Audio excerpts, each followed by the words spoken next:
बेगूसराय लोकसभा क्षेत्र आप निश्चित रूप से जीते।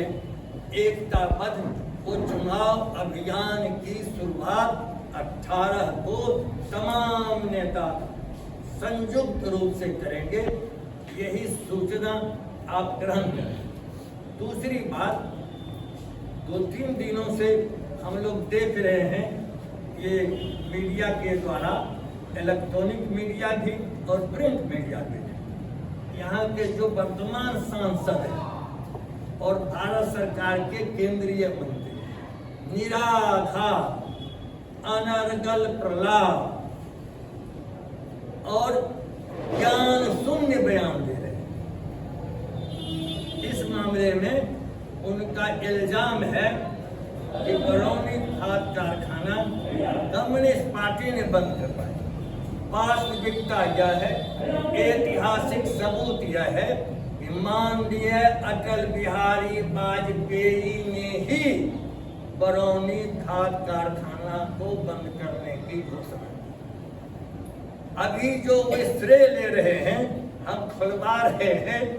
दूसरी वास्तविकता प्रामाणिक जानिए, यह जो संयुक्त उद्यम से खोला है, इसमें ऑयल रिफाइनरी का सहयोग है, जिसको हल कहते हैं अंग्रेजी में। इसमें एनटीपीसी का सहयोग है और इसमें कोल इंडिया का सहयोग। और सबसे संविधान विरोधी बात यह कि इसका पंजीकरण प्राइवेट कंपनी का जो पंजीकरण होता है, इसका निजीकरण हो गया और इसकी बहाली में आरक्षण नहीं होगा। संविधान विरोधी यह नियोजन चलाने का ये दावा कर रहे हैं माननीय सांसद और इस देश के माननीय प्रधानमंत्री भी। हम लोग आरक्षण जो कर बाबा भीमराव अम्बेडकर का हम पूरे लोकसभा क्षेत्र में जो महा आयोजन करने जा रहे हैं, हम संकल्प लेंगे कि हम निजीकरण सार्वजनिक क्षेत्र के कारखानों को नहीं होने देंगे। जो कोई सरकार आरक्षण का अधिकार छीनेगा, उस सरकार को हम शिकस्त देंगे, उतारेंगे सत्ता से। हम आरक्षण विरोधी सरकार को रहने नहीं देंगे। उसको रहने का नैतिक अधिकार, संवैधानिक अधिकार भी नहीं है। तीसरी बात, तीन बार 2 बार की बात छोड़िए। अभी जो माननीय प्रधानमंत्री उलाव हवाई अड्डा पर भाषण करने आए, वह उनका सरकारी कार्यक्रम तथाकथित था। छुपा एजेंडा प्रकट हो गया कि वो अब की बार 400 पार का 420 नारा फैलेंगे। यह आचार संहिता का भी उल्लंघन है और वे अपनी पार्टी के प्रचार में आए और हमारी बरौनी रिफाइनरी से 56 करोड़ रुपये व्यय किए गए, निरर्थक व्यय किए गए, अपव्यय किए गए।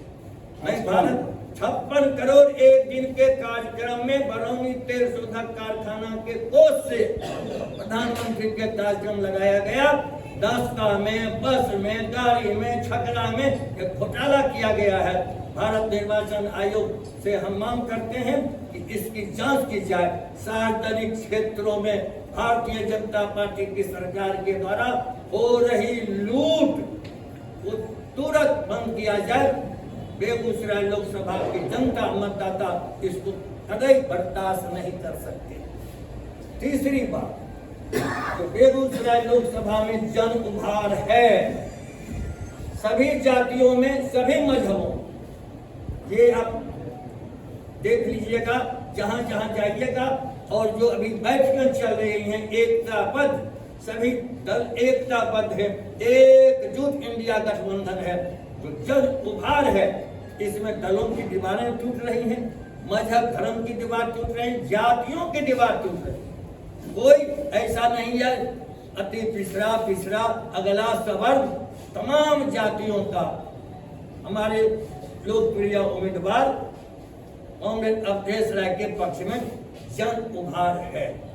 कुछ लोग जो गुस्से में हैं माननीय गिरिराज बाबू सांसद से, उनसे हम अपील करते हैं आप पत्रकारों के द्वारा कि वे अपने मत को बर्बाद नहीं करें, गुस्सा में नोटा नहीं दाबें। नोटा दाबने का अर्थ होगा कि आप गिरिराज बाबू को ही जीता रहे हैं।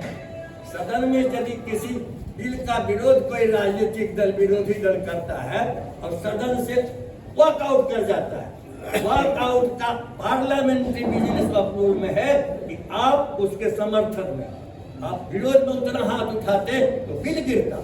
इसलिए गिरिराज बाबू के गुस्सा में नोटा दाबिएगा, आपका जो संवैधानिक अधिकार है भारत के संविधान में, वयस्क मताधिकार का अधिकार, इसका प्रयोग कीजिए।